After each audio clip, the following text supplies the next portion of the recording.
Hi friends, welcome back to the channel. My name is Diella if you are new here, and I just want to say welcome to the family of Christ. If you're watching this video, that means that you are either a new believer or you recently gotten baptized or decided to make a big step in following Christ, and I am so happy and so excited for you, and I know that it's not just me, but all of heaven is rejoicing for you as well. In this video, I'm going to be talking about a few things you should know as a new believer. These are some of the things I wish that I knew earlier on in my walk of faith, and I'm going to be sharing these things with you. I will say these are not theological takes on issues, but it's more of like how to live your life every day now that you're a new believer. You might be asking yourself, now what? I've decided to follow Christ, now what do I do? And hopefully today's video will help answer that question for you. So without further ado, let's get started. I took some notes on my laptop, and if you see me looking down, that's what I'm looking at. But to get started, I think you should know that your relationship with God is the most important thing. Just like any human relationship, you grow in your relationship with God by getting to know each other. The way you get to know God is by reading your Bible and by praying. I know it might feel a little weird praying to a God that you can't see at first, but trust me, over time you will grow to love it. Prayer is probably the thing that I struggled with the most when I first became a Christian, and the thing that took me the longest to develop like a prayer relationship. I was comfortable with reading the Bible and comfortable like worshiping in church and such, like at singing songs, but prayer was like a hard one for me, probably because I knew that I was talking to God, but at the same time I couldn't see him, and I just felt weird with it. But over time I grew to love prayer, and now I feel like I'm talking to God all the time. And I do want to say that prayer is literally just talking to God, just like you would talk to a friend or talk to a family member or whatever. Just talk to God. He's listening to the small little request and the big request, or are you just even telling him about your day or whatever the thing is that's going on in your life. He hears you and he loves to hear from you. He wants you to talk to him, just like a parent wants their kid to talk to them, or even like a pet parent wants their dog to greet them at the door. Or even if you're a plant parent, I'm sure you wish that your plants could talk at some point in life. That's my guess, at least. But anyway, you get the point. God loves when we talk to him. And guess what? He speaks to us as well. We just have to learn to listen. And I know that can be an even trickier thing to do. So without making this super confusing, I'm going to link a few resources in the description box. I've got a new believer like guide, I guess you can call it, full of resources. And one of those resources is a book on how to pray and hear God's voice.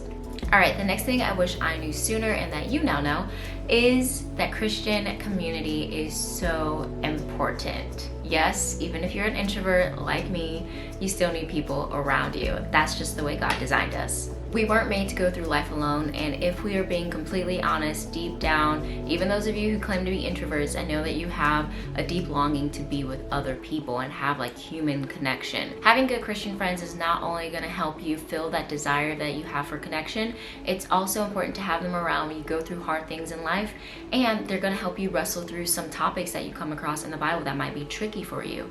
One of the things I love about having good quality Christian friends in my life is that they help me grow and mature by lovingly correcting me whenever I do something wrong and pointing me back to Jesus. They don't do it in a weird, controlling, harsh way, but just kind of like you would with any good friend. Like any good friend is going to correct you, but these friends not only help correct me, but point me back to Jesus. And I love that because it helps me grow in my relationship with Christ. That's why I believe that having Christian community is essential in growing in your faith. And I do want to point out too, I mentioned that I'm an introvert. If you're also an introvert, don't feel pressured to have your friendships look like extroverted relationships. Like, it doesn't have to be this big thing like some extroverts have it, but you do need some solid people, like 2 or 3 people or however many you feel comfortable with, to be there with you for these times when things get hard or when you just need correction, or to just support you and answer your questions. So do not skip on having good, golly Christian community.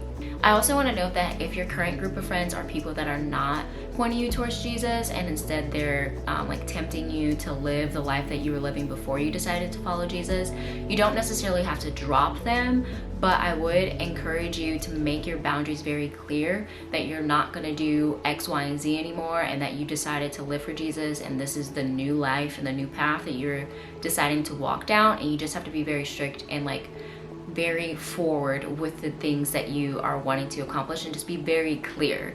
I know those types of conversations can be uncomfortable at times, but I promise you that it is worth it in the end, because you're only going to grow, and your friends may even be curious about this new faith that you've decided to follow and ask you questions, and they could decide to follow Christ as well. In the meantime, I would suggest that you pray for them continuously and pray that God would soften their hearts and save them and bring them to Him also, just like He did for you. I mean, don't you want heaven to be packed with all of your friends and family? Like, if I were you, I'd be praying for all of my loved ones ASAP. Fun fact, this video is inspired by my sister. She recently gave her life to Christ and got baptized, and I was writing up a few notes to give her, and I was like, why not just make a YouTube video about it? So it can happen. Keep praying for your friends and your loved ones, because God does hear your prayers and He might just answer them too. All right, going into my next point, that is have grace for humans. I know I just went on and on about why it's so important to have Christian community.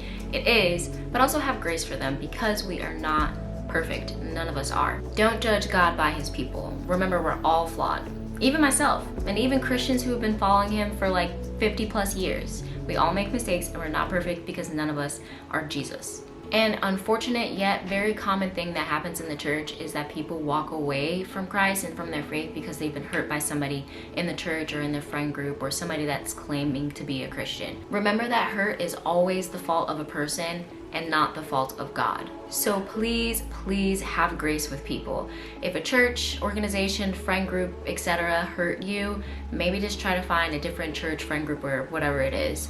But don't walk away from your faith, because God's still good and He's gonna be there with you to walk through whatever that situation is, and you don't want to leave Him, because He's not going to leave you. My main point here is to not give up on your faith altogether, because He can redeem any situation, and even if that situation is not redeemed, He's still good and He's gonna be with you and walk through whatever that situation is with you. So my next point is that sanctification is a process. Now, sanctification just means to be set apart or to be made holy.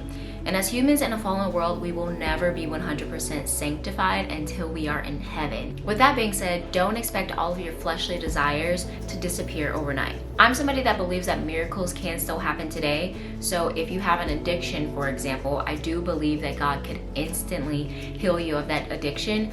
But at the same time, I do know that that usually isn't the way that people are sanctified, and it's usually a process. Think of it as a crock pot instead of a microwave, you know what I mean? So in that example, if you have an addiction of sorts, let's say to drugs, alcohol, or even your phone, I think it's still very wise to go to rehab, to have accountability, or do whatever the thing is you need to do to make sure that you overcome that addiction, instead of relying on solely, you know, God is gonna heal you instantly overnight, or questioning and thinking like, well, I gave my life to Christ, why do I still have this desire to do X, Y, and Z, you know? I believe that it's still a good idea to have those procedures in place to make sure that you are sober. And over time, as your love for God grows, He will then change your heart and therefore change your desires, but usually that is a process. Over time, as your love for God grows, your love for His things grow. Your heart becomes more like His heart, and your desires become more like His desires. And all the things that displease Him will start to displease you. A quote that I once heard that I think fits this perfectly is, if it breaks God's heart, why do you think it would fulfill yours? So I think it's a good idea to pray a prayer that just simply says, God, if it breaks your heart, let it break mine too. But overall, don't be discouraged if and or when you feel tempted to do things that you used to in your past life before Christ, and know that He's working on you day by day, and to not rush His process. Okay, so to deepen your relationship with Christ, overall I think it's super helpful to have 3 things: a Bible, a prayer life, and community. As I briefly mentioned before, I created a guide with a bunch of resources to help you on your Christian faith journey. Now, it does have a lot of things on it, and I don't want to overwhelm you, so there is a section that is more like a Christian starter pack, if you will. Think of the starter pack as like your jump start, or like beginner's guide. It's got like a recommended Bible, it's got prayer resources, church resources, and then the rest of the guide has other things like music, movies, books, and other of my like Christian favorites. Tiny bit of a quick disclaimer, there are some preachers, influencers, artists, whatever on that resource list. This doesn't mean that I'm like 100% endorsing them. This is just a list of resources of things that have impacted me on my journey with Christ so far. So yeah, I'm not 100% like endorsing any of these people that are on the list. It's just things and music and resources that I've liked so far. So if there's somebody on there that you don't like or agree with, that's totally fine. One other thing I want to mention is that you do not have to consume all the things that are on that resource guide all at once. Your Christian walk is going to be a lifetime, so feel free to refer to it whenever you want. There's no rush to get through it all. I will say start with the starter pack, and then from there just come back if you ever have questions or want to explore some other things. Remember, like I said, sanctification is a process, and these resources are meant to help you with that over time. Like I said at the very beginning of this video, I'm so happy that you decided to give your life to Christ and take that next step.